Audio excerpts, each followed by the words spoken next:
大家好，我係金特尼，歡迎收睇金特尼編輯部。今集係蔣經國系列第二集。上一集我哋講咗佢喺大陸時期嘅經歷，包括佢推行贛南新政同埋上海打虎。今集就會講下佢去到台灣之後嘅故事。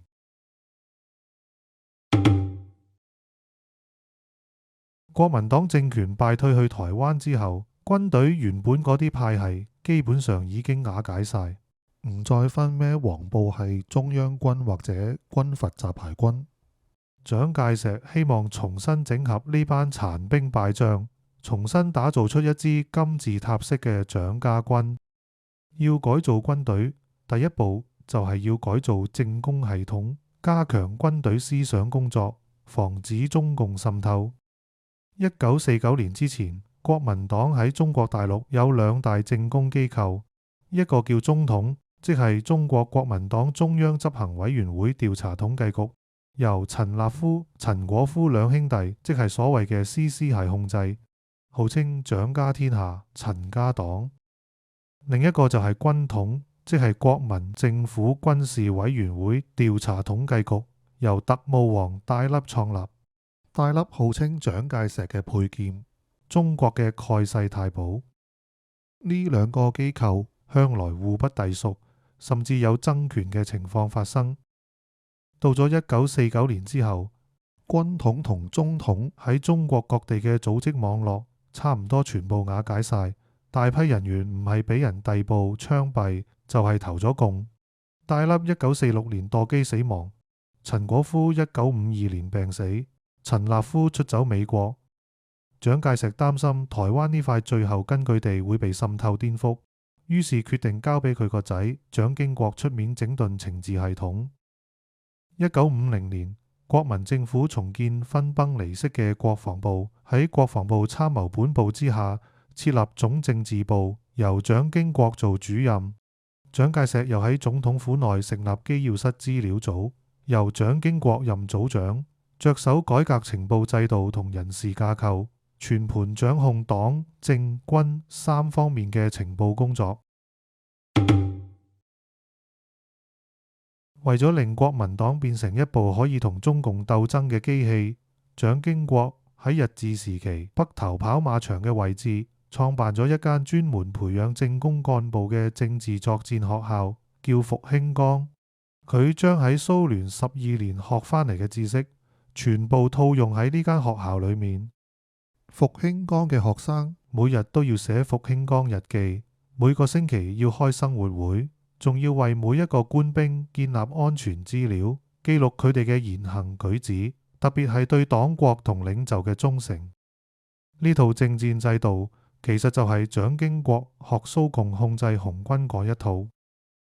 蔣經國同鄧小平同期喺蘇聯學習，係同班同學，不過鄧小平讀咗1年左右就俾人派返中國去馮玉祥軍中服務，蔣經國就以人質身份繼續留喺蘇聯。佢哋兩個有個共通點，都係唔着軍裝嘅軍人。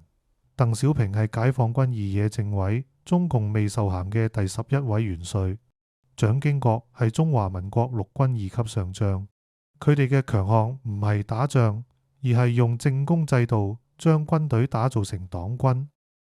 呢批復興崗子弟兵畢業之後被安插入國軍入邊，令國軍變成只聽蔣家父子命令嘅黨軍。當時陸軍總司令孫立人對呢套制度好反感，佢主張中華民國軍隊應該國家化，唔應該屬於一個黨。呢個理念同蔣氏父子背道而馳，結果成為佢之後被鬥倒、被終身軟禁嘅伏線。關於孫立人嘅故事，可以睇我另一條片。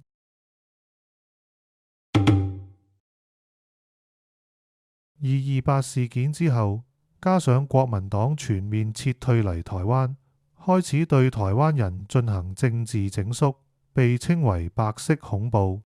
所謂白色恐怖，其中一個講法源自1815年法國波旁王朝復辟之後對革命黨人嘅報復。因為波旁王朝嘅家徽係白色百合花，所以嗰場鎮壓就叫白色恐怖。蔣氏父子祭出戒嚴，動員戡亂嘅六字魔咒，以反共抗俄為旗號，搜捕共產黨為名，連帶抓捕追求自治或獨立嘅台灣本省人、原住民以及外省人中嘅自由主義異見分子。本來台獨同共匪係兩種截然不同嘅意識形態，台獨分子冇可能係共匪，共匪亦唔會支持台獨，但蔣經國就將兩者混埋一齊，煮成一鍋粥，從而將台獨妖魔化。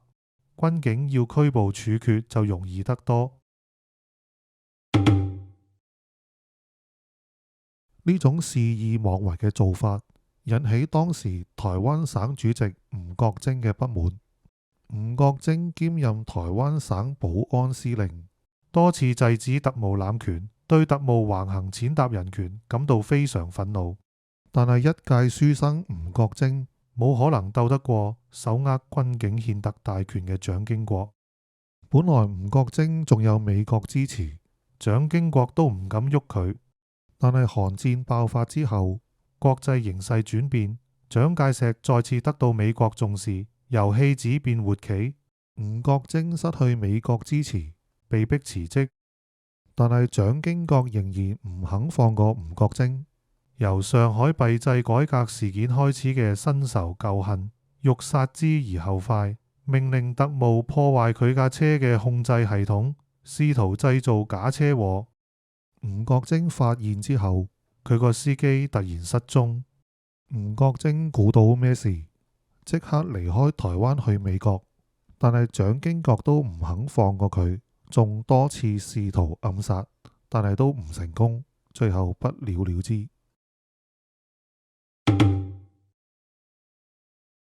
國民黨撤退台灣之後，蔣介石將行政系統交俾陳誠，將軍隊同特務系統交俾蔣經國。兩個人都只向蔣介石負責，用國民黨嘅詞彙嚟講，就係鞏固領導核心。講白啲，就係蔣介石一人獨裁。蔣經國接班之路一度被陳誠威脅，蔣介石信任同重用陳誠。所謂忠正不可一日冇辭修。陳誠對蔣介石絕對忠誠，但佢對蔣經國就成日以長輩自居，處處為難。兩人一直處於明爭暗鬥嘅狀態。陳誠反對蔣經國創立嘅救國團同軍中政工制度。蔣經國喺日記入面多次痛罵陳誠。陳誠希望蔣介石連任完兩屆總統之後，由自己接手做一屆，再傳俾蔣經國。佢仲託行政院秘書長黃少谷去勸蔣經國，話等佢做一屆之後，自然會將個位讓俾你，你依家唔使心急。點知年屆73歲嘅蔣介石根本無意退下，佢仲喺1960年修改動員戡亂時期臨時條款，打破憲法規定只能連任兩屆嘅限制，第三次連任總統。當蔣介石知道陳誠居然想勸退蔣經國，痛斥陳誠不分敵我，已失黨性，陳誠總統夢落空，辭任行政院長。1965年抑鬱而終。由此開始，蔣經國接班之路再冇任何障礙。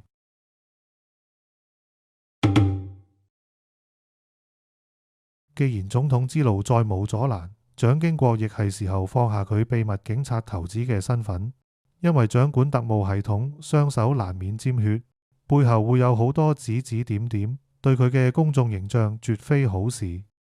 所以1965年，蔣經國出任國防部長，開始由後台走上前台，名正言順咁處理國家嘅國防大計，並接受民意機關嘅洗禮同輿論嘅檢視。1972年再接任行政院長。1975年，蔣介石去世，嚴家淦接任，成為過渡性總統。1978年，蔣經國正式接任中華民國總統，完成接班。